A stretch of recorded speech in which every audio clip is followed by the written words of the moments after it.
আসসালামু আলাইকুম রহমতুল্লাহ। বাংলাদেশ আঞ্জুমানে আল ইসলাহ, তালামিজে ইসলামিয়া ও লতিফিয়া কারি সোসাইটি ফেঞ্চুগঞ্জ উপজেলা শাখার উদ্যোগে ফেঞ্চুগঞ্জ মোহাম্মদিয়া কামিল মাদ্রাসা হলে অনুষ্ঠিত হয় তরবিয়ত ও দোয়া মাহফিল। উক্ত তরবিয়ত ও দোয়া মাহফিলে প্রধান অতিথি হিসাবে উপস্থিত ছিলেন বাংলাদেশ আঞ্জুমানে আল ইসলাহর মোহতারাম সভাপতি হজরত মাওলানা হুসামউদ্দিন চৌধুরী ফুলতলি। তোমার হুঙ্কারে বাতিলের হয়ে যে কাঁপন, এই দুঃসময়ে তোমার খুব প্রয়োজন।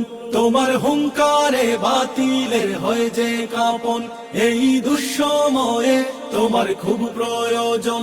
আজ যাক ভেঙে যাক সব বাধার প্রাচীর, চলো এগিয়ে চলো হে বিপ্লবী বীর, এখন দাবি সময়ে। আল্লামা হুসামউদ্দিন ছোট সাহেব আমাদের, আল্লামা হুসামউদ্দিন ছোট সাহেব আমাদের।